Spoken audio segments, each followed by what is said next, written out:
Assalamualaikum warahmatullahi wabarakatuh. Salam sehat untuk kita semua. Perkenalkan, nama saya Anissa Rizky Noviawati. Saya berasal dari Kabupaten Tangerang.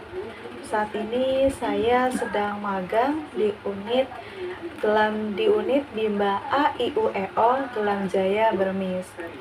Nah, di sini saya akan menjawab materi tentang individual system dan variation skill serta teori dasar dalam psikologi. Nah, kali ini saya membuat video tugas belajar di luar kelas hari kedua. Oke, saya akan menjawab pertanyaan yang pertama. Apa pengertian individual system? Nah, individual system adalah proses belajar yang berpusat pada anak sebagai subjek belajar. Maksudnya, di sini kita itu sebagai motivator mendekatkan diri kepada murid, yang mana anak itu akan berperan aktif di dalam proses bermain dan belajar. Nah, kemudian yang kedua, mengapa pendekatan yang dilakukan harus individual system? Ya, agar anak semangat belajarnya, semakin antusias dengan rasa bahagia di dalam proses bermain sambil belajar, sesuai dengan kemampuan anak. Yang ketiga, apa tujuan yang ingin dicapai dengan melakukan pendekatan secara individual system? Agar proses belajar dapat dilakukan secara bertahap, yaitu small step system. Jadi anak itu untuk minat belajar dan membacanya itu perlu tahapan dan proses. 4. Di Bimba, murid dan guru memiliki peran masing-masing. Sebutkan apa peran guru dan murid. Kali ini peran guru adalah sebagai motivator. Yang kedua pendidik, yang ketiga fasilitator.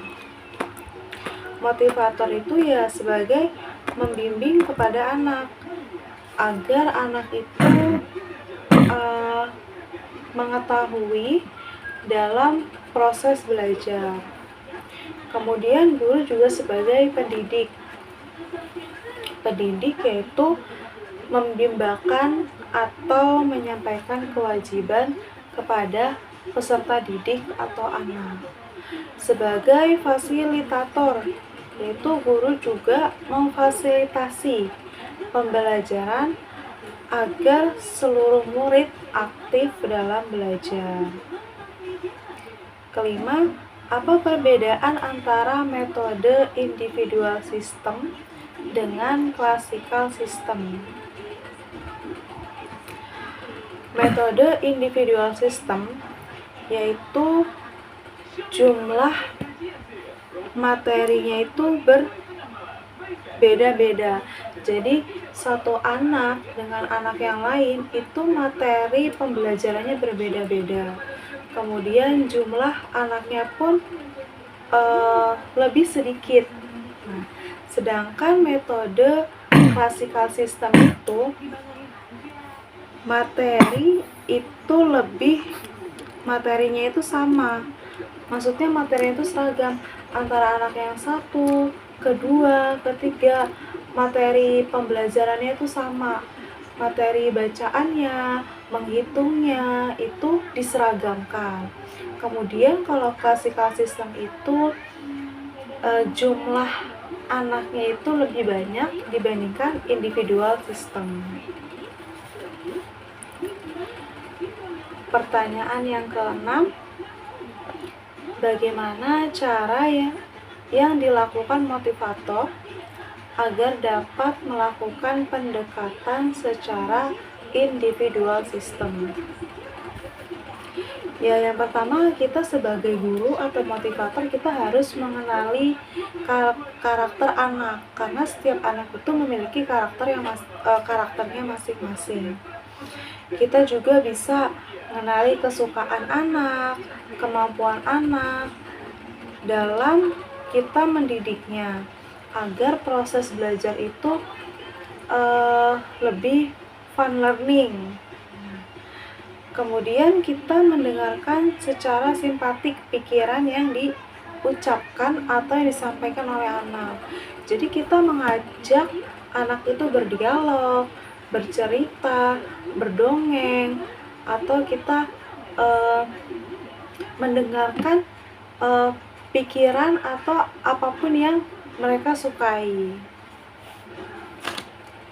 Ketujuh, apa dampak yang akan terjadi bila pendekatan dilakukan secara individual system? Ya, pasti dampak yang terjadi ya anak itu senang belajar, lebih antusias, semangat, kemudian anak juga merasa dihargai oleh gurunya, kemudian oleh teman-temannya juga mendapatkan simpati atau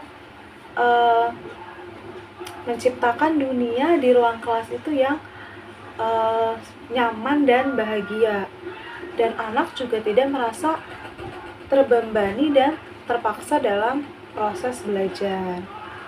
8. Apa dampak yang terjadi bila pendekatan dilakukan secara classical system? Nah, tentunya ya, dampak yang terjadi dari classical system itu semua anak pada saat proses pembelajaran, entah itu menghitung, membaca, mewarnai, nah itu materi yang disampaikan itu sama, atau proses pembelajaran itu semuanya seragam. Tuh, tentunya anak akan merasa cepat mudah bosan.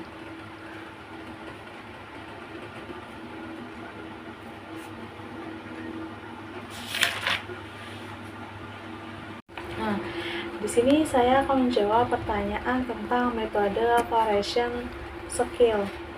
Apa pengertian variation skill? Nah, variation skill adalah kemampuan guru dalam memvariasikan kegiatan belajar di dalam kelas. Yaitu ada 3 aspek. Yang pertama kognitif, afektif, dan psikomotorik. 2. Mengapa kegiatan belajar harus divariasikan? Ya, tentunya agar anak itu tidak bosan dan tetap aktif dalam belajar. Kemudian menumbuhkan rasa ingin tahu kepada anak. Oh, aku pengennya ini. Oh, aku taunya ini. Aku taunya ini gitu. Karena mereka mendapatkan perhatian yang sama dari gurunya. Ketiga, apa tujuan yang ingin dicapai dengan memvariasikan kegiatan belajar? Yang pastinya, yang pertama kita meningkatkan motivasi kepada anak bahwa bermain sambil belajar itu bisa bersamaan gitu, agar mereka tidak mudah bosan dan tidak merasa itu dibebani kepada dia. Jadi merasa senang, merasa happy. Terus kita juga melakukan keaktifan dalam proses belajar. Jadi kita melihat keaktifan dalam proses belajar anak. Apakah anak ini senang dalam membaca, apakah anak ini tidak nyaman dalam proses belajar. 3. Sebutkan aspek belajar, yaitu ada 3. Yang pertama adalah kognitif, yaitu membaca. Kedua, afektif, yaitu berdialog, bercerita, berdongeng. Dan yang ketiga adalah psikomotorik. 5. Kegiatan apa yang termasuk aspek kognitif? Tentunya adalah belajar, berkomunikasi, membaca, berhitung, bercerita, mewarnai. 6. Kegiatan apa yang termasuk aspek afektif?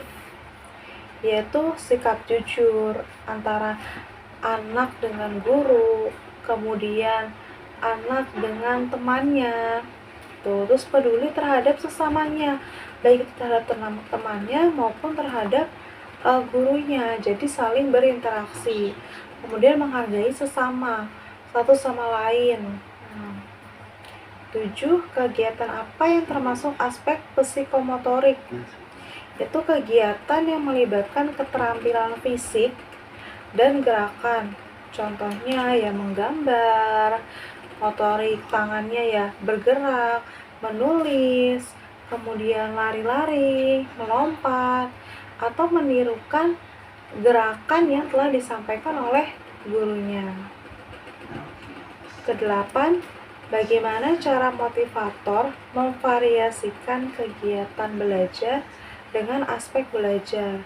Tentunya menyesuaikan kegiatan belajar dengan minat dan kesukaan atau kemampuan si anak. Jadi sehingga anak itu tidak merasa terbebani.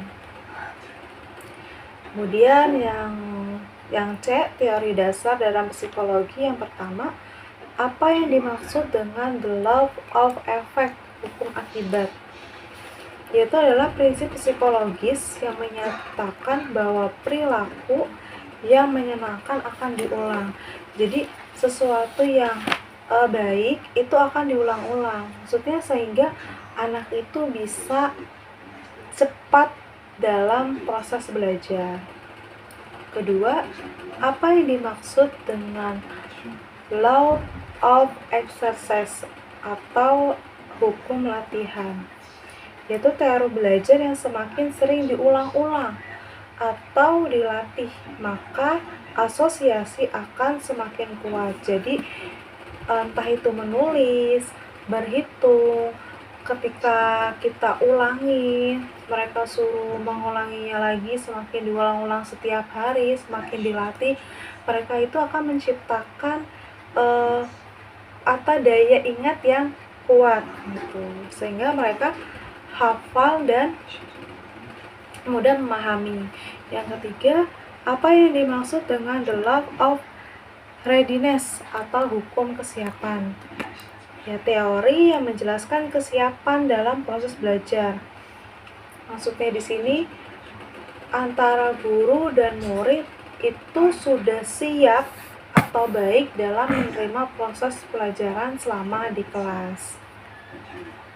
Nah, itu tadi jawaban dari pertanyaan tentang individual system, tentang teori dasar dan metode variation scale.